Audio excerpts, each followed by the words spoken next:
Hello everyone, आप लोग कैसे हैं। आज हम लोग बात करेंगे यूपी टीजीटी 2021 के नेक्स्ट क्वेश्चंस जो आपके हैं, जो प्रीवियस ईयर के क्वेश्चन आए हैं उसके सॉल्यूशंस के बारे में बात कर रहे थे। उसका डिस्कशंस की कैसे करेंगे, तो पहले लेक्चर से हम लोगों ने बात किया था कुछ क्वेश्चंस के बारे में, सेकंड लेक्चर से हमने बात किया था पार्ट 2 में कुछ क्वेश्चंस के बारे में। आज पार्ट 3 में हम बात करेंगे अगले कौन से प्रीवियस ईयर में क्वेश्चंस आए हैं यूपी टीजीटी 2021 के क्वेश्चंस को लेकर के। और अगला क्वेश्चन आपके सामने देखिए है,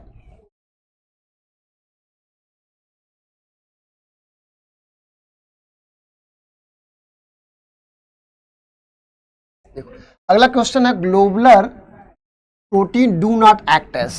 देखिए इंपॉर्टेंट क्वेश्चन पूछा हुआ है, क्वेश्चन नंबर 51। इसके पहले हमने 50 क्वेश्चंस को डिस्कस किया है, 51 क्वेश्चंस की बात करेंगे। Globular protein do not act as, अब पूछ रहे हैं आपको जानना है कि फाइब्रस प्रोटीन क्या होती है, ग्लोबुलर प्रोटीन क्या होती है। यहाँ ग्लोबुलर प्रोटीन से क्वेश्चन पूछा हुआ है, डू नॉट लिखा हुआ, डू नॉट एक्ट एज किस तरह, enzymes, structural molecule, hormones, antibody. तो आपको याद रखना है यहाँ पे इसका करेक्ट आंसर क्या होगा, do not act as structural molecule. यह स्ट्रक्चरल मॉलिक्यूल की तरह काम नहीं करता रहता है, स्ट्रक्चरल मॉलिक्यूल की तरह काम नहीं करता रहता है। आपको याद रखना यहाँ पे है कि फाइब्रस प्रोटीन जो होती है, फाइब्रस प्रोटीन जो होती है वह स्ट्रक्चरल प्रोटीन की तरह काम करती है, स्ट्रक्चरल प्रोटीन की तरह कार्य करती है फाइब्रस प्रोटीन। तो याद रखना, यहां पूछा ग्लोबुलर प्रोटीन, ग्लोबुलर प्रोटीन कैसे व्यवहार करती है, तो याद रखिएगा ग्लोबुलर प्रोटीन्स जो होती है बेसिकली क्या होता है, एंजाइम की तरह व्यवहार करती रहती है, हार्मोन्स की तरह व्यवहार करती रहती है, या एंटी आपका होता है अगला तो ऑप्शन आपका जो है एंटीबॉडी था। बेसिकली जो ग्लोबुलर प्रोटीन्स होती है एक्ट एज एंजाइम्स व्यवहार करती है, एंजाइम्स की तरह व्यवहार करती रहती है और डिफरेंट ऑर्गेनिक रिएक्शन को कैटालाइज करता रहता है। तो ग्लोबुलर प्रोटीन्स में कौन सा फंक्शन नहीं होता है, याद रखिएगा स्ट्रक्चरल मॉलिक्यूल्स जो होता है, स्ट्रक्चरल प्रोटीन पार्ट जो बनाता है, स्ट्रक्चरल पार्ट बनाता है वह फाइब्रस प्रोटीन बनाती है, न कि ग्लोबुलर प्रोटीन बनाती है। तो यहाँ नॉट लिखा हुआ, तो इसका करेक्ट आंसर ये होगा। अगर बात करें हम तो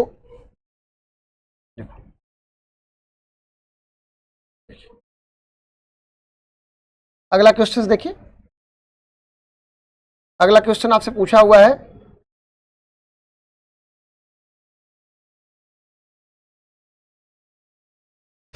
इन्फ्लोरेसेंस ऑफ फैमिली लैमिएसी। बहुत इंपॉर्टेंट क्वेश्चन है, inflorescence of family Lamiaceae is, जो लैविएटी फैमिली से लैमिएसी फैमिली भी कहा जाता है, उसका इन्फ्लोरेसेंस कौन होता है, dichasial cyme, verticillaster, both A and B और साइमोस। तो आपको इसको बताना है, इसका करेक्ट आंसर क्या होगा, बताइए सभी लोग इसका करेक्ट आंसर क्या होगा। कि देखो जो लैमिएसी फैमिली होती है, लैविएटी फैमिली होता है, उसके अंदर जो डाइकेजियल साइम और वर्टिसिलास्टर, यह दोनों तरह का कहते हैं। डाइकाजियल सिम क्या होता है, मोनोकैजियल सिम में कन्वर्ट हो जाता रहता है। और फॉल्स एक्जियल, तो आपका both and A and B, तो आपको ध्यान रखना है कि लैविएटी फैमिली में क्या होता है, डाइकेजियल साइम कन्वर्ट होता है मोनोकेजियल साइम में, और वर्टिसिलास्टर लाइक इन्फ्लोरेसेंस बनाता है, इसलिए डाइकेजियल साइम और वर्टिसिलास्टर दोनों ऑप्शन सही हुआ है। कई बार एग्जाम में पूछा हुआ है, तो याद रखिएगा कि लैविएटी फैमिली का जो इन्फ्लोरेसेंस होता है वर्टिसिलास्टर होता है, जिसमें डाइकेजियल साइम मोनोकेजियल साइम में कन्वर्ट हो जाती रहती है। और क्या होता है और ये फॉल्स होर्ल कहते हैं ना, कि फॉल्स होर्ल फॉर्म करती है अराउंड नोड, नोड के चारों तरफ क्या होता है, फॉल्स एक्जियल होर्ल फॉर्मेशन करती है, और डाइकेजियल साइम मोनोकाजियल साइम में कन्वर्ट हो जाता है। और वर्टिसिलास्टर टाइप ऑफ इन्फ्लोरेसेंस कई बार पूछा है, यही याद रखना, जब भी बार बार आता है वर्टिसिलास्टर टाइप इन्फ्लोरेसेंस पाया जाता रहता है। नेक्स्ट मैं बात करूं, ठीक है, अगला क्वेश्चन देखिए आपसे पूछा हुआ है, the partially isolated population are known as clone, deme, hybrid, niche. तो आपको बताना है इसका करेक्ट आंसर क्या होगा, करेक्ट आंसर इसका क्या होगा बताएंगे आप सभी लोग। ये क्वेश्चन आपके आया है 2021 टीजीटी में आया हुआ है, यूपी टीजीटी में आया है, partially isolated population are known as. तो देखिए आपको क्या होता है, आपको क्लोन क्या होता है, क्लोन क्या होता है, बेसिकली क्या होता है, माइटोटिक डिवीजन के द्वारा एक सेल से सेम उसी तरह की सेल बना लेना ही क्लोनिंग कहलाती है, क्लोन कहलाता है। आपको हाइब्रिड क्या होता है, fusion of two thing to hybrid होता है। निश क्या होता है? निश हैबिटेट और निश का कॉन्सेप्ट आपने सुना होगा, distribution of species according to their nature, according to their function, उसे कहते हैं निश। जो आपका एड्रेस होता है वो हैबिटेट होता है, और जो functional activity, address plus functional activity होती है उसे कहते हैं निश कहलाता है। तो आपके सामने एक ही आसन बन रहा है, डीम। याद रखिएगा, डीम। क्लोन हो नहीं सकता, हाइब्रिड हो नहीं सकता, निश हो नहीं सकता है, तो करेक्ट आंसर क्या होगा? डीम। डीम ऐसी पॉपुलेशंस होती है जो रैंडमली पॉपुलेशन होती है, जिनमें जीन फ्लो कंटिन्यूअस बना हुआ रहता है, और एवरी स्पीसीज है द एम्पल ऑफ चॉइस। उसके पास क्या होता है? रैंडम चॉइस होती है जीन फ्लो, जिनमें ऐसी पॉपुलेशन में random flow of gene flow होता रहता है, उसे कहते हैं डीम। आपको याद होना चाहिए कि ये रैंडम फ्लो क्या होता है? Exchange of gene completely random होता है, तो डीम होता है, तो डीम पॉपुलेशन होता है। तो आपको याद होना चाहिए डीम क्लाइन सब स्पीसीज, इसके बाद स्पीसीज। देखो ये सब क्या है? कैटेगरी है, डीम क्लाइंस सब स्पीसीज। तो ये डीम्स क्लाइन सब स्पीसीज। तो ये डीम क्या होता है? ऐसी पॉपुलेशन जिसमें जीन फ्लो क्या हो? रैंडम हो, और every individual has complete chance होता है, रैंडम चांस होता है किसी भी जीन को एक्सेप्ट करना। तो ऐसी पॉपुलेशन कहते हैं डीम पॉपुलेशन, जिसे रैंडम फ्लो ऑफ जीन होता है, ऐसी पॉपुलेशन को डीम कहा जाता है। तो यहाँ पे यही आंसर आपका सही होगा। और डीन क्लाइन सब स्पीसीज ये सब क्या है? कैटेगरी आपकी है क्लासिफिकेशंस की। नेक्स्ट क्वेश्चन जो आपके सामने आया हुआ है,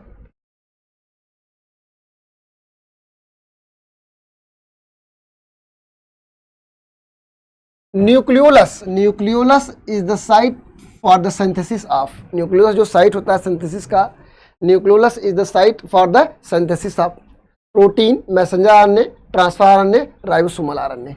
आपको देखिए ध्यान रखना है कि न्यूक्लियोलस क्या होता है? न्यूक्लियोलस जो होता है जिसके अंदर राइबोसोमल आरएनए की सिंथेसिस होती है, राइबोसोमल आरएनए की सिंथेसिस होती है। बहुत इंपॉर्टेंट है, कई बार एग्जाम में आया हुआ है, तो याद रखिएगा। Nucleolus is the site for synthesis of ribosomal RNA. Next question देखो आपके सामने है,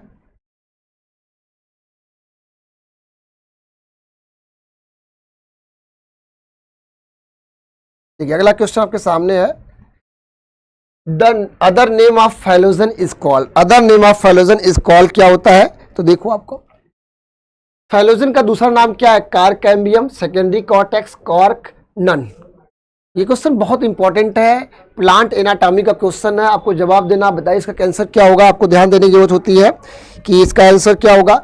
आपको ध्यान रखना है कि फाइलोजन को सेकेंड नाम बोलते हैं कार्कैम्बियम। कार्कैम्बियम बेसिकली होता क्या है कि कुछ मेरिस्टेमेटिक सेल जो होती है, कॉर्टेक्स की मेरिस्टेमेटिक सेल क्या होती है, वो क्या करती है? डिवाइड करती हैं। और कार्टिकल मेरिस्टेमेटिक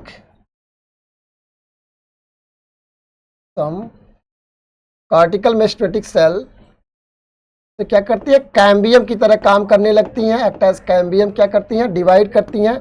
और ये कॉर्टिकल सेल बाहर की तरफ जो डिवाइड करती हैं, जो बाहर की तरफ डिवाइड करती रहती है, आप देखिएगा बाहर की तरफ ये क्या करती हैं?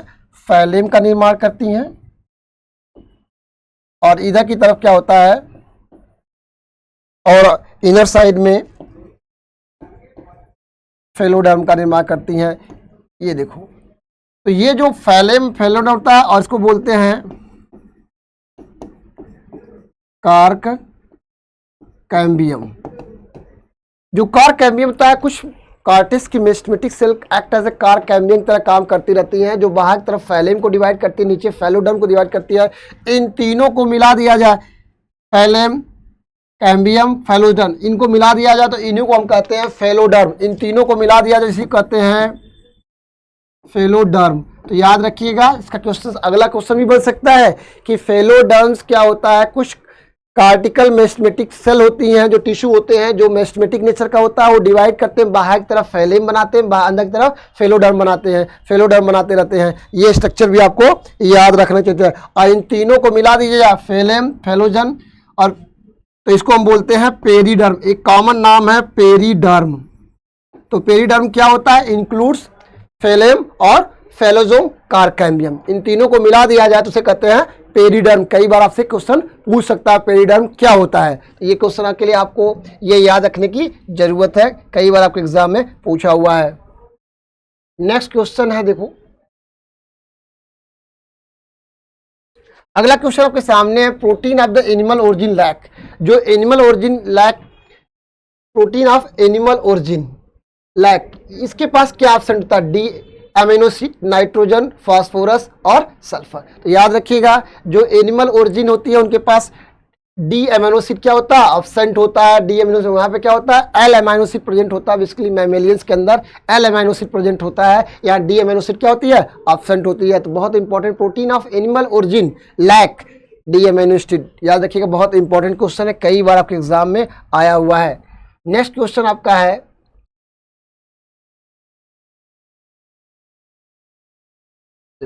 विच of the following is called wolf mass. कौन इसमें उल्फ मास के रूप में जाना जाता रहता है? Which of the following is called the wolf mass. तो आप यहाँ पे देखोगे सिटेरिया आइसलैंडिका, क्लेडोनिया रंजीफोरा, लैकोनेरा स्कुलेंटा, लिथेरिया उल्पाइना। आपको बताना है इसमें से कौन सा करेक्ट आंसर होगा। करेक्ट आंसर इसमें से कौन सा होगा, बहुत बार पूछा हुआ है, तो आप मेरे को बताओगे सभी लोग इसका आंसर क्या होगा। लिथेरिया उल्पाइना, लिथेरिया उल्पाइना जिसे कहते हैं उल्फ लाइकेन भी कहा जाता है, इसे कहते हैं उल्फ लाइकेन भी कहा जाता है। इसका करेक्ट आंसर क्या होगा?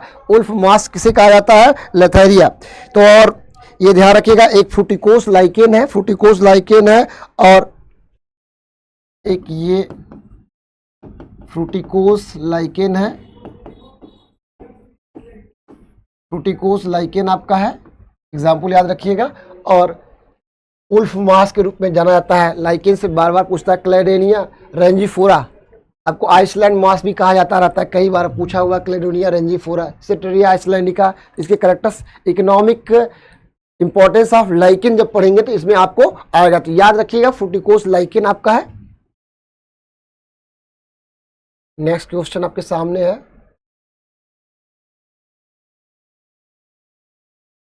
चलो रिप्लाई देंगे सभी लोग। In Obelia colony which of the following is not covered by perisarc. बहुत इंपॉर्टेंट है, पेरिसार्क कौन इसमें से ढका हुआ नहीं रहता है, कई बार आपसे पूछा हुआ, तो बताइए आप सभी लोग इसका आंसर क्या होगा। Obelia colony which of the following is not covered by perisarc, याद इसका करेक्ट आंसर क्या होगा।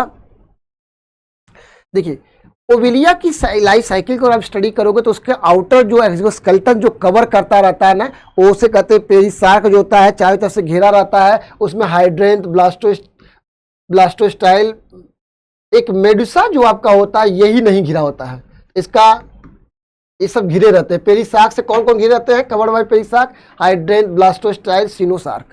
लेकिन जो मेडुसा होता है ये इससे ढका हुआ नहीं रहता है, तो ये भी आपको याद रखना है। इंपॉर्टेंट क्या हो गया इसमें आपका, ओवेलिया के लाइफ साइकिल में क्या होता है, पेरिसार्क से कौन नहीं ढका होता है? आपका मेडुसा होता है। आपको पता है पॉलिप एंड मेडुसा दो स्ट्रक्चर इंपॉर्टेंट होती हैं ओवेलिया की लाइफ साइकिल में, बार बार पूछता रहता है, तो अच्छे से इसको रिवाइज करने की जरूरत है क्वेश्चन को। नेक्स्ट क्वेश्चन देखो आपके सामने है,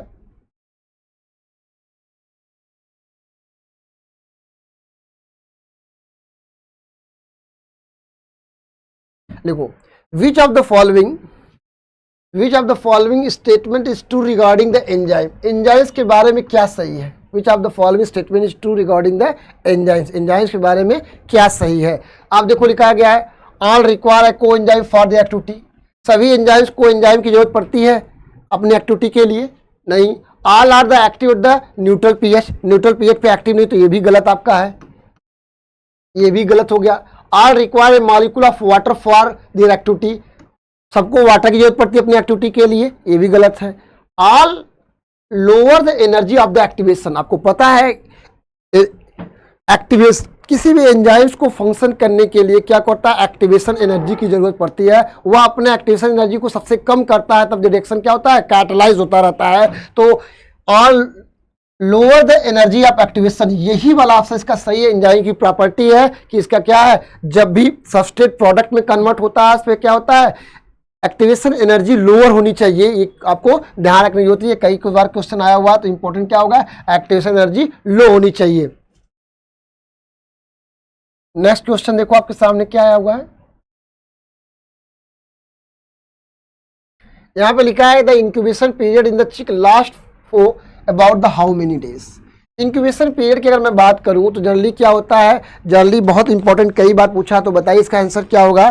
कई बार आपसे एग्जाम में पूछा हुआ है कि इंक्यूबेशन पीरियड क्या होते रहते हैं, इसके लिए करेक्ट आंसर क्या होगा आपको पता होना चाहिए कि इंक्यूबेशन पीरियड की बात करते हैं तो 21 डेज जो आपका होता है, बेसिकली क्या होता है चिक के अंदर जो उसका डेवलपमेंट होता है बेसिकली 21 होता है, और कुछ के अंदर क्या होता है ये 25 से 30 हावर्स तक जाता रहता है। तो यहाँ करेक्ट आंसर क्या होगा आपका 21 डे। नेक्स्ट क्वेश्चन आपका सामने देखो, ये क्वेश्चन भी आया हुआ है, जो देखो प्रीवियस ईयर का क्वेश्चन रिवाइज करना बहुत जरूरी है क्योंकि यहाँ से क्वेश्चन बार बार आपके एग्जाम में आ जाता रहता है। अगर मैं बात करूँ, अगला क्वेश्चन है, अब देखो यहाँ पे राइजोस्फीयर्स नहीं है, यहाँ ध्यान रखिएगा, यहाँ राइजोफोर है, टाइपिंग मिस्टेक है, राइजोफोर क्वेश्चन पूछा है, बहुत इंपॉर्टेंट है, बार बार एग्जाम में आ जाता रहता है कि rhizophore is neither root nor shoot but it is an organ of sui generis according to the scientist. कितनी बार पूछा है, सिलेजिनेला की लाइफ साइकिल अगर आप पढ़े, सिलेजिनेला एक टेरिडोफाइट्स है, आपको पता है राइजोफोर कहाँ पाया जाता है, सिलेजिनेला। सिलेजिनेला एक क्या है, टेरिडोफाइट्स है, सिलेजिनेसी फैमिली से बिलोंग करता है, टेरिडोफाइट्स, जिसके अंदर एक स्ट्रक्चर पाई जाती है जिसे बोलते हैं राइजोफोर। वह कुछ करेक्टर रूट्स का भी रखता है, कुछ करेक्टर शूट का भी रखता है। तो एक वैज्ञानिक थे जिनका नाम आपका हार्वे गिब्सन साहब ने बताया कि ये चूंकि रूट का कुछ करेक्टर रूट का रखता है, कुछ सूट का रखता है, तो ना रूट है ना सूट है, ये ऑर्गन ऑफ सुई जनरिस है, यानी ये एक यूनिक करेक्टर रखता है, नाइदर रूट नाइदर सूट इसे कर सकते हैं, एक अलग ऑर्गन के रूप में इसको बोलते हैं राइजोफोर, ऑर्गन्स ऑफ सुई बहुत बार पूछा ऑर्गन्स ऑफ सुई जनरिस, तो याद रखिएगा, कई बार एग्जाम पूछा है राइजोफोर कहाँ पाया जाता है, तो याद रखिएगा। नेक्स्ट क्वेश्चन जो यहाँ से आने की संभावना है, सिलेजिनेला एक टेरिडोफाइट्स है जिसके अंदर क्या होता है, यह राइजोफोर लाइक स्ट्रक्चर पाई जाती रहती है, जो दोनों करेक्टर्स को रखती है, रूट्स का भी सूट्स का भी रखता है। तो इस वैज्ञानिक ने बोला है कि यूनिक ऑर्गन के रूप में है, ऑर्गन ऑफ सुई जनरिस कहा जाता है। ये बहुत इंपॉर्टेंट है, याद रखिएगा, एक टेरिडोफाइट्स के रूप में होता है। अगला क्वेश्चन देखो आपके सामने आया हुआ है,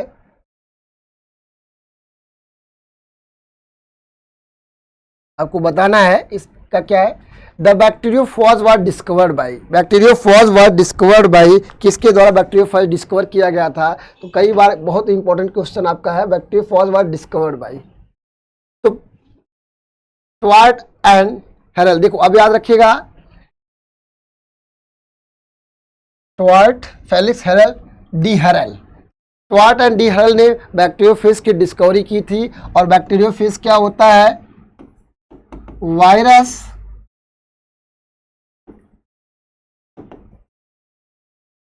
ईटिंग बैक्टीरिया, जो वायरस बैक्टीरिया पे अटैक करता है उससे कहते हैं बैक्टीरियोफेज कहा जाता है। जो वायरस बैक्टीरिया पे अटैक करता है उसको क्या बोलते रहते हैं, जो वायरस बैक्टीरिया पे अटैक करता है उसको बोलते हैं बैक्टीरियोफेज, और इसको कहते हैं FW ट्वार्ट एंड डी हेरल ने इसको डिस्कवर किया था। कई बार आपसे एग्जाम में पूछा हुआ है, तो याद रखिएगा कि बैक्टीरिया। अगला क्वेश्चन आपके साथ क्या हो सकता है, virus that can feed on the bacteria that is called as the bacteriophage. ये क्वेश्चन आपसे नेक्स्ट पूछ सकता है आपके एग्जाम में। नेक्स्ट क्वेश्चन आपके सामने आपका है,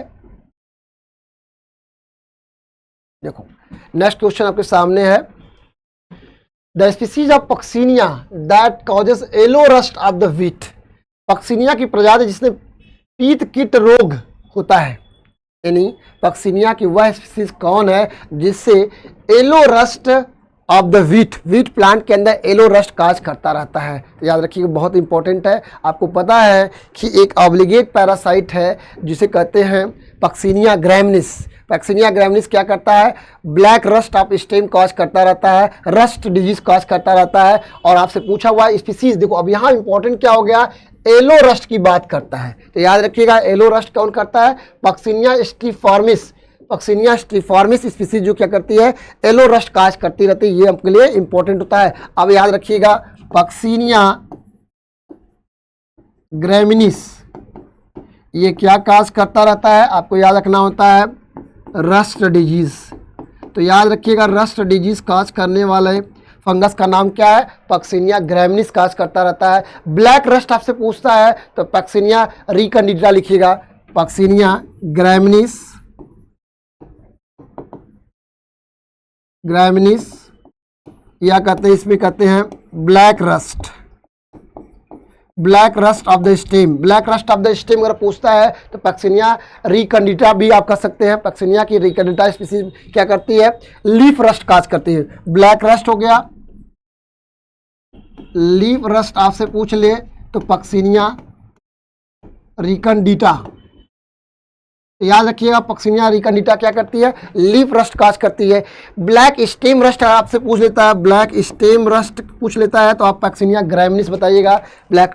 और आपको पता है पक्सिनिया से और क्वेश्चंस क्या बन सकता है? पक्सिनिया एक फंगस है, बेसिडियोमाइकोटिना का मेंबर है, याद रखिएगा। पक्सिनिया किससे, अगला जो क्वेश्चन बन सकता है आपके एग्जाम में वो क्या है? पक्सिनिया किससे बिलोंग करता है? बेसिडियोमाइकोटिना, इस क्लास से बिलोंग करता है, बेसिडियोमाइकोटिना क्लास से बिलोंग करता है, ये याद रखना। बेसिडियोमाइकोसिटीज फैमिली से बिलोंग करता रहता है, ये याद रखना है। और याद रखना है कि पक्सिनिया क्या होता है? इसके दो होस्ट होते हैं, प्राइमरी होस्ट और सेकेंडरी होस्ट। प्राइमरी होस्ट इसका विट होता है और सेकेंडरी होस्ट क्या होता है? बारबेरी लीफ, बारबेरी लीफ, याद रखिएगा। ये नेक्स्ट क्वेश्चन यहाँ से जो बनने की संभावना है। इसमें कितने स्पोर्स बनते रहते हैं? याद रखिएगा, यूरेडोस्पोर, टेलियोस्पोर, ये प्राइमरी होस्ट पे पाए जाते हैं, इसे कहते हैं वीट प्लांट पे पाए जाते हैं। सेकेंडरी होस्ट पे बारबेरी लीफ पे कौन कौन से स्पोर पाए जाते हैं? बेसिडियोस्पोर, पिकनियोस्पोर, एसियोस्पोर, ये तीनों स्पोर कहाँ पाए जाते हैं? बारबेरी लीफ पे, याद रखिएगा। ये नेक्स्ट क्वेश्चन है जो आपके पक्सिनिया से पूछ सकता है, तो इन पॉइंट्स को आपको याद रखने की जरूरत आपको है। नेक्स्ट क्वेश्चन देखो आपके सामने आया हुआ है। नेक्स्ट क्वेश्चन का जवाब आप देंगे हमको कि अगला क्वेश्चन आपके सामने है, carbon dioxide acceptor in the sugar cane is. Sugar cane के अंदर कार्बन डाइऑक्सेप्टर क्या होता है? याद रखिएगा। तो पहली बात, ये क्वेश्चन इनडायरेक्ट पूछा हुआ है आपके एग्जाम के लिए, बहुत ही इंपॉर्टेंट है। Carbon dioxide acceptor in the sugar cane, sugar cane के अंदर कार्बन डाइऑक्साइड एक्सेप्टर कौन है? तो शुगर केन कैसा प्लांट है आपको पता है? C4 प्लांट है, याद रखिएगा। C4 प्लांट का एग्जाम्पल कौन है? शुगर केन होता है। तो C4 प्लांट में अब याद रखना है कि पहला कार्बन डाइऑक्सेप्टर कौन होता है? आपको पता है पहला carbon dioxide acceptor phosphoenol pyruvic acid, phosphoenol pyruvic acid first carbon acceptor होता है C4 प्लांट के अंदर। फर्स्ट CO2 एक्सेप्टर जो होता है इसे कहते हैं PEP, फास्फोएनोन पायरुवेट होता है। और फर्स्ट स्टेबल प्रोडक्ट क्या बनता है? First stable product C4 plant के अंदर। ये कई बार अगला क्वेश्चन आपके सामने, फर्स्ट स्टेबल प्रोडक्ट क्या होता है? चूंकि 4 कार्बन का होता है इसलिए कहते हैं C4 साइकिल कहा जाता है या C4 प्लांट कहा जाता है। इसके अंदर क्या होता है? ऑक्जेलो एसिटिक एसिड, ऑक्जेलोएसिटिक एसिड जिसे कहते हैं OAA। ये कितने कार्बन का होता है? 4 कार्बन का होता है, इसलिए कहते हैं C4 साइकिल कहते हैं। तो नेक्स्ट क्वेश्चन याद रखिएगा, पहला कार्बन एक्सेप्टर कौन होता है? फास्फोइनोन पायरुविक एसिड PEP कहा जाता है। और पहला स्टेबल प्रोडक्ट बनता है ऑक्जेलोएसिटिक एसिड जिसे कहते हैं 4 कार्बन कंपाउंड, इसलिए कहते हैं C4 साइकिल कहते हैं। चूंकि शुगर केन किसका एग्जाम्पल है? याद रखिएगा, शुगर केन किसका एग्जाम्पल आपका है? शुगर केन C4 प्लांट का एग्जाम्पल याद रखिएगा, सारगम, एट्रिप्लेक्स, साइप्रस,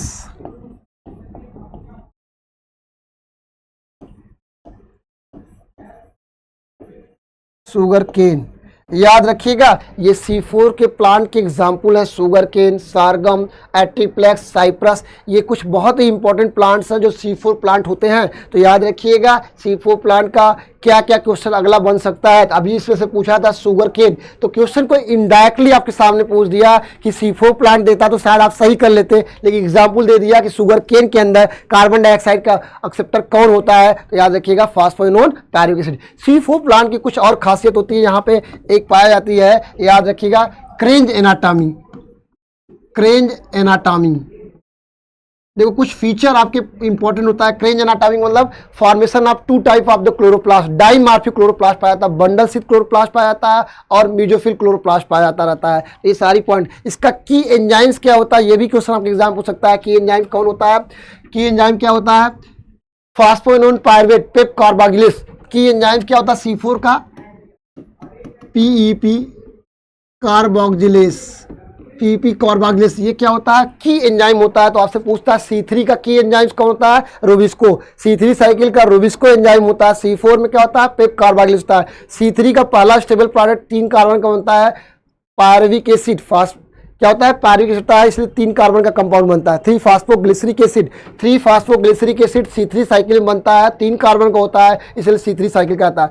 C4 साइकिल क्यों कहते हैं, पहला स्टेबल प्रोडक्ट ऑक्जेलोस्टिक एसिड बनता है, 4 कार्बन का होता है, इसलिए उसको C4 साइकिल कहा जाता है। वहाँ पहला कार्बन एक्सेप्टर होता है, फास्फोइनोन पायरुवेट होता है C4 में। C3 में पहला कार्बन एक्सेप्टर होता है RUBP, रिबोलोज 1,5 बिसफॉस्फेट होता है। तो याद रखिएगा ये कुछ C3 C4 का डिफरेंस है जो आपके एग्जाम में पूछता रहता है फिजियोलॉजी के अंदर, उसको आपको रिमेंबर करने की जरूरत है।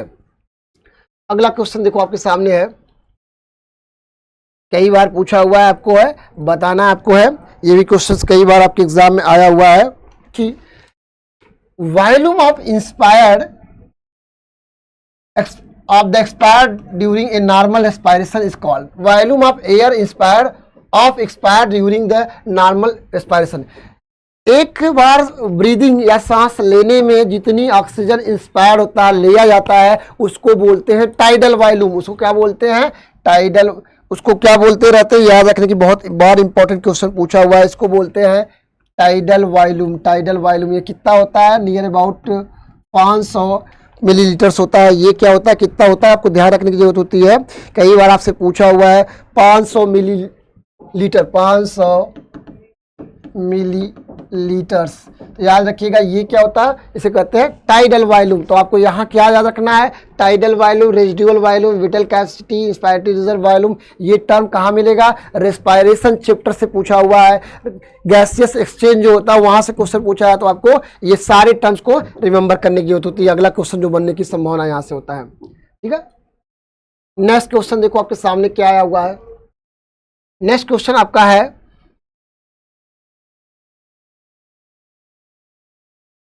The formation of gonads in hydra is stimulated by. जो हाइड्रा होता है, हाइड्रा में जनदों का निर्माण उद्दीपित होता है, यानी हाइड्रा के अंदर जो गोनाड्स का फॉर्मेशन होता है किसके द्वारा स्टिमुलेट किया जाता है। आपको lack of oxygen, abundance of carbon dioxide, cyclic AMP, alanine.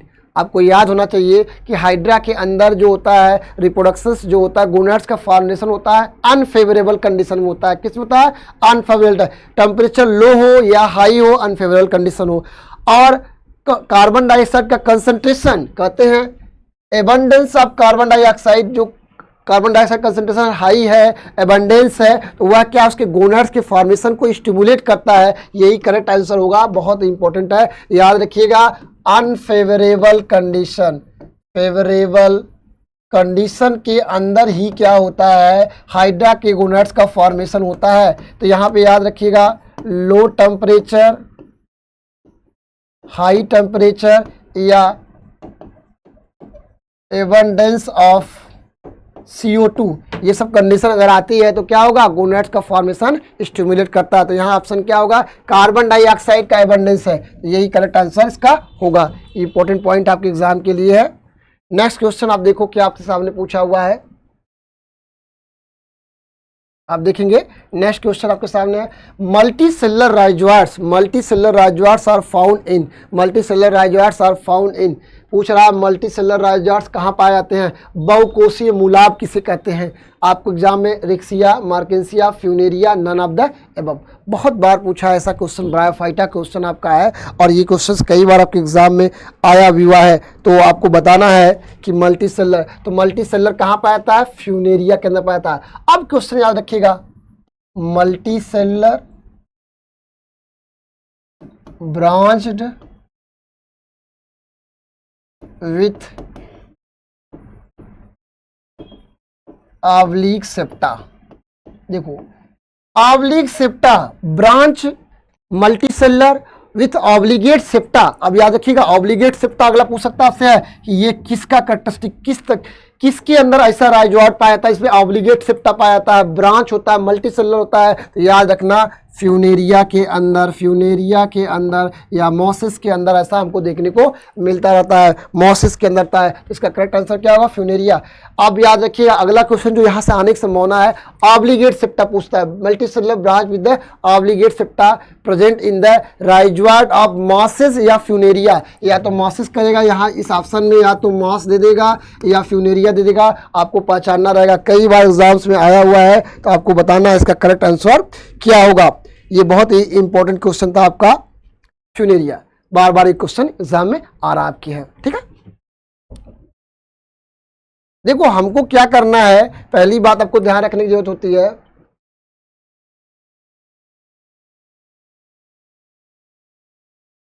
देखिए हमको क्या करना है कि साथ साथ ये जानना है कि जो क्वेश्चन आया हुआ है उसको तो जानना है इसका आंसर है, साथ साथ उसके सराउंडिंग एरिया से अगला क्वेश्चन जो अगले एग्जाम में बनने की संभावना क्या है उसको ध्यान में तैयारी करना। पीवाई को लगाने का मतलब ये होता है कि हम उसको ध्यान दें जो प्रीवियस का क्वेश्चन आया है और नेक्स्ट क्वेश्चन यहाँ से क्या संभावित एसिड हो सकती है। पूछा हुआ है alginic acid are found in, alginic acid is found in, alginic acid कहाँ पाई जाती है? तो देखिए cell wall of red algae, cell wall of blue green algae, cell wall of brown algae, cell wall of green algae. याद रखिएगा एल्जेनिक acid क्या होता है? एक पॉलीसैकेराइड है, पॉलीसैकेराइड है, एक पॉलीसैकेराइड है जो वॉल ऑफ पियोफाइसी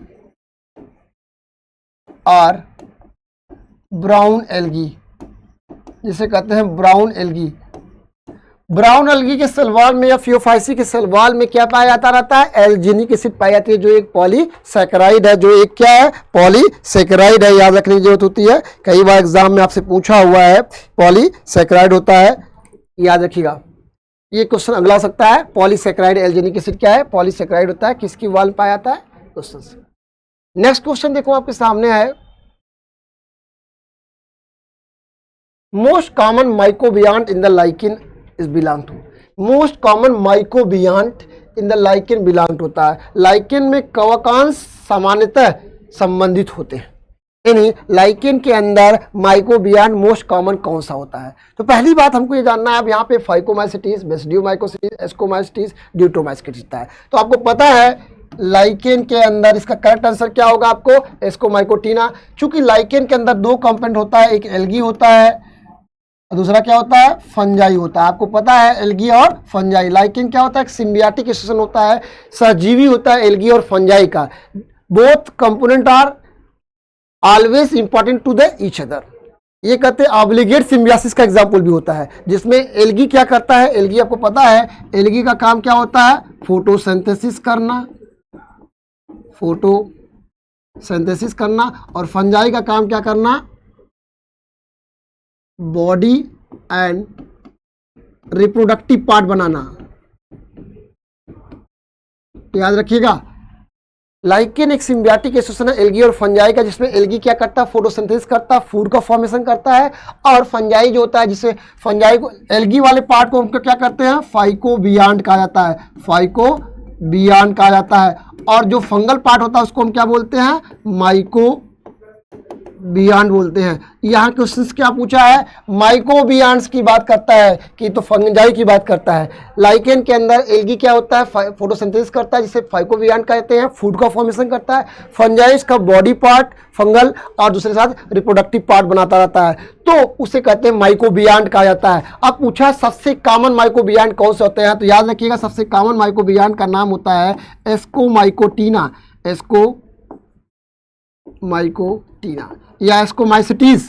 सबसे ज्यादा जो फंगस एल्गी के लाइकेन के साथ एसोसिएशन बनाता रहता है उसका नाम है एस्कोमाइकोटीसीज के मेंबर्स होते हैं माइकोबियांट्स के रूप में। और सबसे ज्यादा, अगला क्वेश्चन देखो, सबसे ज्यादा कॉमन फाइकोबियांट्स लाइकेन में कौन पाया जाता है? अगर अगला क्वेश्चन ये आता है तो आपको जवाब देना होगा BGA, blue green algae Cyanophyceae. Blue green algae होता है मोस्ट कॉमन फाइकोबियांट होता है लाइकेन के अंदर, और मोस्ट कॉमन माइकोबियान जो लाइकेंस के अंदर होता है कौन होता है, स्कोमाइकोटीना। तो ये क्वेश्चन आपके इंपॉर्टेंट के लिए आगे इन फ्यूचर आपके एग्जाम में आ सकता है, इसको आपको ध्यान रखने की जरूरत आपको है।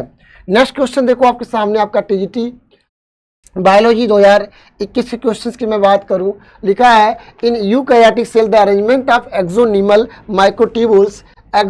Microtubules is in refer to as a 9+2 arrangement. 9+2 arrangement जो आपके अंदर इसके अंदर पाया जाता रहता है, आपको इसका जवाब देना है कि यूकैरियोटिक सेल के अंदर अरेंजमेंट ऑफ एक्सोनीमल माइक्रोट्यूबुल्स जो होती हैं, ये जो होती हैं ये बेसिकली क्या होती हैं, माइक्रोट्यूबुल्स होती हैं जो अरेंज होती हैं यूकैरियोट। ये 9+2 अरेंजमेंट कहाँ पाया जाता है, तो याद रखिएगा सीलिया और फ्लैजेला दोनों के अंदर पाया जाता है। तो करेक्ट आंसर क्या हुआ इसका, बोथ। सीलिया और फ्लैजेला में 9+2 अरेंजमेंट होता है। जो 9 जो होती हैं सराउंडिंग तरफ होती है माइक्रोट्यूबुल होती है, वह फ्यूज होती हैं। जो सेंट्रल की जो पाई जाती है वो अनफ्यूज होती हैं, माइक्रोट्यूबुल्स होती हैं। इसे कहते हैं 9+2 अरेंजमेंट। ये सीलिया में पाया था और फ्लैजेला में पाया था, दोनों पाया था यूकैरियोटिक सेल के अंदर। ये इंपॉर्टेंट क्वेश्चन आपके एग्जाम के लिए हो सकता है, इसको आपको रिमेंबर करने की जरूरत होती है। तो इसका आंसर क्या होगा, cilia and flagella, both answer correct होगा इसका, बोथ आंसर ही करेक्ट आंसर सही होगा। अगला क्वेश्चन देखिए आपके सामने आया हुआ है, digestive tract of human adult lack. Human का जो डाइजेस्टिव ट्रैक होता है उसमें कौन सा एंजाइम एब्सेंट होता है, लिखा वयस्क मानव के पाचन पथ में निम्नलिखित में कौन सा एंजाइम नहीं पाया जाता रहता है।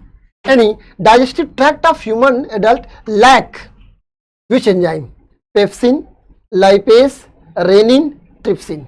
बहुत ही इंपॉर्टेंट क्वेश्चन है, कई बार आपको आया, डाइजेशन से क्वेश्चन है, ह्यूमन डाइजेस्टिव सिस्टम से ये क्वेश्चन आया हुआ है और ये प्रीवियस ईयर में आया 2021 में। इसका जवाब क्या होगा आप देखिए, इसमें कई बार आपसे पूछा हुआ है क्वेश्चन, आपको ध्यान रखने की जरूरत होती है। जो आपका रेनिन होता है, रेनिन यही करेक्ट आंसर होता है, क्योंकि रेनिन क्या होता है, एक मिल्क डाइजेस्टिव एंजाइम है जो चिल्ड्रंस के अंदर पाया जाता है, बच्चों के अंदर पाया जाता है। एडल्ट के अंदर रेनिन क्या होता है, ऑब्सेंट हो जाता है, रेनिन ऑब्सेंट हो जाता है। ये कौन होता है, मिल्क डाइजेस्टिव एंजाइम होता है, मिल्क डाइजेस्टिंग एंजाइम होता है। और कहाँ पाया जाता है, चिल्ड्रंस के अंदर पाया जाता है, चिल्ड्रंस के अंदर पाया जाता रहता है। और एडल्ट ह्यूमन के अंदर क्या होता है, देखो लैक्टोज को डाइजेस्ट करने के, लैक्टोज डाइजेशन के लिए हमको लैक्टेज एंजाइम पाया जाता है। याद रखिएगा, एडल्ट ह्यूमन बीइंग के अंदर जो लैक्टोज शुगर है उसको डाइजेस्ट करने के लिए, ब्रेक डाउन करने के लिए लैक्टेज एंजाइम पाया जाता है। रेनिन एब्सेंट होता है, rennin enzymes milk digesting enzyme childrens के अंदर पाया जाता है, जो एडल्ट ह्यूमन के अंदर क्या होता है, एब्सेंट होता है। याद रखिएगा, ये पॉइंट बहुत इंपॉर्टेंट है, ये पॉइंट बहुत ही इंपॉर्टेंट है। नेक्स्ट क्वेश्चन देखो आपके सामने आया हुआ है, देखिए the Puccinia graminis is found on the wheat of, देखो फिर से आ गया पक्सिनिया, मैंने अभी पिछले क्वेश्चन में भी बात किया था। The spore of Puccinia graminis form on the wheat, wheat के ऊपर मैंने आपको बताया था कि Puccinia graminis rust disease cause करता है। इसके दो होस्ट पाए जाते हैं, प्राइमरी होस्ट क्या होता है, व्हीट होता है, सेकेंडरी होस्ट क्या होता है, बारबेरी लीफ होती है। अब उसके बाद मैंने स्पोर की बात किया था, इसके अंदर क्या पाए जाते हैं, 5 स्पोर पाए जाते रहते हैं, यूरोस्पोर, टेरियोस्पोर, बेसिडियोस्पोर, पिकनियोस्पोर और एसियोस्पोर। ये 5 स्पोर पाए जाते हैं, जिनमें से पूछ रहा है कि व्हीट के ऊपर कौन पाया जाता है। तो आपको याद रखना, व्हीट प्लांट के ऊपर आपका यूरोडोस्पोर पाया जाता है। यूरोडोस्पोर व्हीट प्लांट के ऊपर क्या होता है, आपको याद रखना है, इस पे यूरोडोस्पोर और टेलियोस्पोर ये पाया जाता है, टेलियोस्पोर यूरोडोस्पोर होता है। और बारबेरी लीफ की बात करें, बारबेरी सेकेंडरी, ये सेकेंडरी होस्ट है, सेकेंडरी होस्ट आपका है। और ये कौन है, प्राइमरी होस्ट होता है। इसके ऊपर आपको मिलता है बेसिडियोस्पोर,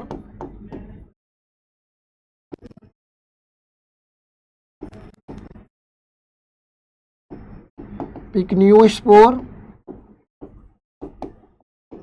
एसियोस्पोर। देखो आपसे क्वेश्चन पूछ लिया, अभी आपसे एक पूछा हुआ है कि वीट के ऊपर कौन सा स्पोर पाया जाता है, तो टेलिटोस्पोर और यूडोस्पोर पाए जाते हैं। लीफ पे यूडोस्पोर पाया जा रहा है, देखो स्टेम पे टेलियोस्पोर पाया जा रहा है। लेकिन अब यहाँ से दोनों में से न टेलियो दिया नहीं है, इरोडोस्पोर दिया हो, तो करेक्ट आंसर क्या होगा, इरोडोस्पोर। अब बेसिडियोस्पोर, पिकनियोस्पोर और एशियोस्पोर कहाँ पाए जाते हैं, बारबेरी लीफ पे पाए जाते हैं। ये क्वेश्चन आपके एग्जाम के लिए इंपॉर्टेंट हो सकता है। प्राइमरी होस्ट वीट होता है, सेकेंडरी होस्ट बारबेरी लीफ होता है। और फंजाई का नाम क्या है, पक्सिनिया, और किससे बिलोंग करता है, बेसिडियोमाइकोटिना से होता है। ऑब्लिगेट पैरासाइट नेचर का होता रहता है। ये सारी चीजें आपको ध्यान रखने की जरूरत होती है। डिजीज काज करता है पक्सिनिया स्टिफॉर्मिस जो होता है आपका येलो रस्ट काज करता है, तब ब्लैक रस्ट काज करने वाला बैक्सीनिया ग्रैमनिस होता है। या कहते हैं कि लीफ रस्ट के नाम में पूछे तो पक्सिनिया ग्रैमनिस रिकंडिटा के नाम से पूछता है। तो ये सारे क्वेश्चन मैंने आपको पीछे ही चर्चा किया, ये बन सकते हैं यहाँ से क्वेश्चन। अगला क्वेश्चन देखिए आपके सामने है, number of genera in the Cephalochordata is. Cephalochordata के अंदर कितने जनरा पाए जाते रहते हैं, तो याद रखिएगा सिफेलोकार्डेटा के अंदर। अब ये क्वेश्चन कंफ्यूजिंग है, आयोग ने इसका 2 आंसर दिया था। बेसिकली क्या होता है, 3 होता है, लेकिन कमीशन ने इसका आंसर 2 दिया था। याद रखिएगा तीन तरह का डिवाइड होता रहता है। ये क्वेश्चन पूछा हुआ है, आप अगर देख सकते हो इस क्वेश्चन का, ये क्वेश्चन भी पूछा हुआ है कई बार आपके एग्जाम में, तो आपको ध्यान रखने की जरूरत इसकी है। तो यहाँ पे क्या बेसिकली क्या पाया जाता है, यह पाया जाता रहता है। अब देखो नेक्स्ट इसमें क्या होता है, 3 तरह का सिफेलोकार्डेटा में डिवाइड किया जाता है। अगला क्वेश्चन है, देखिए passing of life qualities from one generation to the next generation is the definition of future the following. अगर कोई क्वालिटी वाला करेक्टर एक जनरेशन से दूसरे जनरेशन में शिफ्ट होता है तो वह किसकी परिभाषा है। कोई करेक्टर एक जनरेशन से नेक्स्ट जनरेशन तक कोई क्वालिटी करेक्टर ट्रांसफर होता है, उसे क्या कहते हैं, वेरिएशन, हेरिडिटी, इनहेरिटेंस। तो याद रखिएगा हेरिडिटी क्या होता है, any character which are going to transfer from one generation to next generation, that is called as the heredity उस करेक्टर को कहते हैं जो करेक्टर ट्रांसफर होता रहता है। तो इसका करेक्टर क्या होगा, करेक्ट आंसर क्या होगा, हेरिडिटी होगा, हेरिडिटी। वेरिएशंस क्या होता है, जो स्पीसीज के अंदर due to the factors variations आते रहते हैं। ह्यूगो डी व्रीज का नाम आपने सुना होगा, वेरिएशंस, और आपका म्यूटेशन से जुड़ा हुआ एक नाम ह्यूगो डी व्रीज का नाम याद रखिएगा। देखो अगला क्वेश्चन आपके सामने है,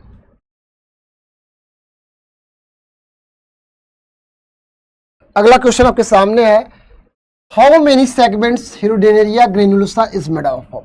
कितने सेगमेंट हेरोडेनेरिया ग्रेनुलोसा के अंदर पाए जाते थे। बहुत इंपॉर्टेंट है, बार बार एनिलिडा ग्रुप का एक मेंबर है हेरोडेनेरिया, इसे कहते हैं लीच, उसके बारे में आप जानते हैं। उसके अंदर कितने सेगमेंट्स पाए जाते हैं, 33 सेगमेंट्स पाए जाते हैं। उसके अंदर कितने होते हैं सेगमेंट, 33 सेगमेंट होता है। वेरी इंपॉर्टेंट, कई बार आपसे पूछा हुआ है, तो इसका याद करने की जरूरत होता है।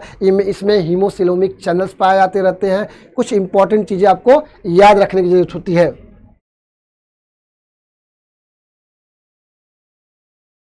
नेक्स्ट क्वेश्चन आपके सामने है, which of the following statement is not true regarding amphioxus. Amphioxus से जुड़ा हुआ क्या ऑप्शन गलत है, आपको बताना है। एम्फियाक्सिस में notochord persist throughout the life, एकदम सही है। नोटोकार्ड उसकी लाइफ साइकिल में थ्रू आउट प्रेजेंट होता है, persist throughout the life, सही है। Nerve cord dorsal to the notochord, nerve cord जो होता है डार्सल टू द नोटोकार्ड के डार्सल होता है, नर्व कार्ड पाया जाता है। ब्रेन अब्सेंट होता है और वेरी लिटिल सिफिलाइजेशन पाया जाता है, सिफिलाइजेशन बहुत लिटिल पाया जाता है। फ्री स्विमिंग ऑर्गेनिज्म, देखिए यही आंसर इसका क्या है, सही नहीं है, यही सही नहीं है, ट्रू नहीं है। यानी फ्री स्विमिंग नहीं होता है, ये कैसा होता है, सीडेंट्री नेचर का होता है, सीडेंट्री नेचर का होता है, सीडेंट्री नेचर का एम्फियाक्सिस होता है। आपको पता है ये क्या होता है, वाटर के अंदर जो मड्स पाए जाते हैं उसके अंदर क्या होते हैं, छिद्र बना करके अपना ऐसे माउथ निकाले हुए रहता है। इसका ऊपर वाला पार्ट सिफिलाइजेशन वाला पार्ट होता है, और ये क्या करता है, फिल्टर करता रहता है अपने क्या फूड को। तो ये क्या होता है, सीडेंट्री नेचर का होता है, बहुत थोड़ा मूव करता रहता है, लेकिन बेसिकली ये सीडेंट्री नेचर का होता है, ज़्यादा मूवेबल नहीं होता है, इसलिए फ्री स्विमिंग नेचर का नहीं होता है एम्फियाक्सिस। याद रखिएगा फ्री स्विमिंग नेचर का नहीं होता है, इसलिए ये फिल्टर फीडर के रूप में जाना आता है। बहुत इंपॉर्टेंट है, बार बार क्वेश्चन आता रहता है। नेक्स्ट क्वेश्चन की मैं बात करूं,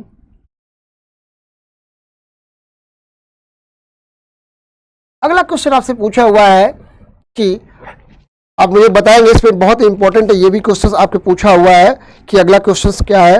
आप देखिए कि in Scoliodon how many pairs of cranial nerves find. बहुत इंपॉर्टेंट, कई बार आपसे एग्जाम में पूछा है क्रेनियल नर्व्स कितने पाए जाते हैं, तो याद रखिएगा 10 पेयर्स पाए जाते हैं। 10 पेयर्स बहुत बार पूछा है, याद रखिएगा 10 पेयर्स का स्कोलिडियंस के अंदर क्या होता है, 10 पेयर क्रेनियल नर्व्स पाए जाते रहते हैं। 10 पेयर क्रेनियल नर्व्स पाए जाते रहते हैं। नेक्स्ट क्वेश्चन देखिए,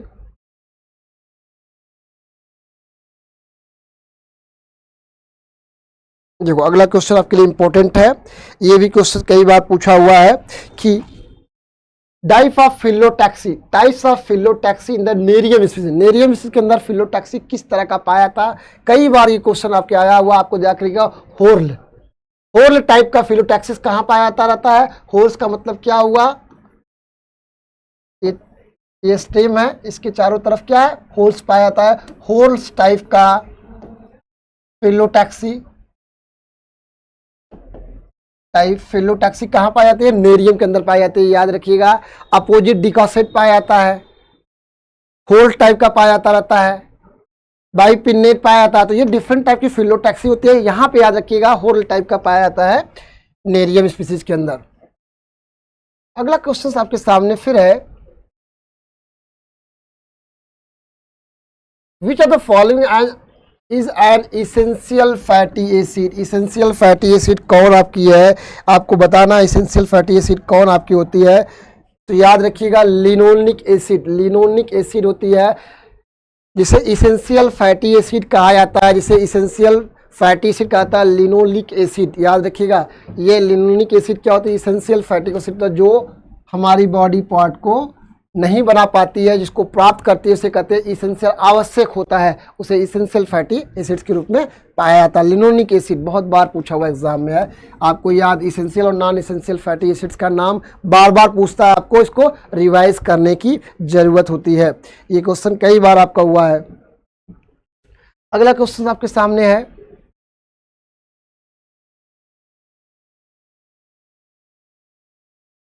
अगला क्वेश्चन आपके सामने है, which are the following substance is a fibrinolytic. Fibrinolytic याद रखिएगा कई बार आपसे पूछा हुआ है, कौन सा कंपाउंड फाइब्रिनोलाइटिक आपके नेचर का पाया जाता रहता है। तो याद रखिएगा प्लाज्मिन, प्लाज्मिन जो होता है फाइब्रिनोलाइटिक नेचर का होता है। फाइब्रिनोलाइटिक नेचर का कौन होता है आपका प्लाज्मिन, बहुत इंपॉर्टेंट, कई बार आपसे पूछा हुआ है। थर्मोलाइटिक ड्रग के रूप में आता है, फाइब्रिनोलाइटिक क्या होता है, थर्मोलाइटिक ड्रग्स के रूप में आता है, तो जो प्लाज्मिन इस तरह से व्यवहार करता रहता है। तो आप इस तरह से देख रहे हो कि हम लोगों ने बात कर लिया कि 80 क्वेश्चन तक हमने बात कर लिया है टीजीटी के 2021 के पीवाईक्यू के बारे में। नेक्स्ट फिर मैं अगले लेक्चर में लेके क्वेश्चन आऊँगा, 20 ही क्वेश्चन मैं लेके आता हूँ, 30 क्वेश्चन लेके आता हूं ताकि आपको अच्छा तरह से एक्सप्लेनेशन दे सकूं। क्योंकि प्रीवाईक्यू को जब सॉल्व करते हैं तो केवल आंसर याद करने की जरूरत नहीं है, उसके डिस्कशन को जानने की जरूरत है, क्योंकि क्वेश्चन नेक्स्ट उसी एरिया से आएगा जो बा होता है। तो नेक्स्ट लेक्चर में मिलते हैं अगले क्वेश्चन के साथ। Thanks to all of you.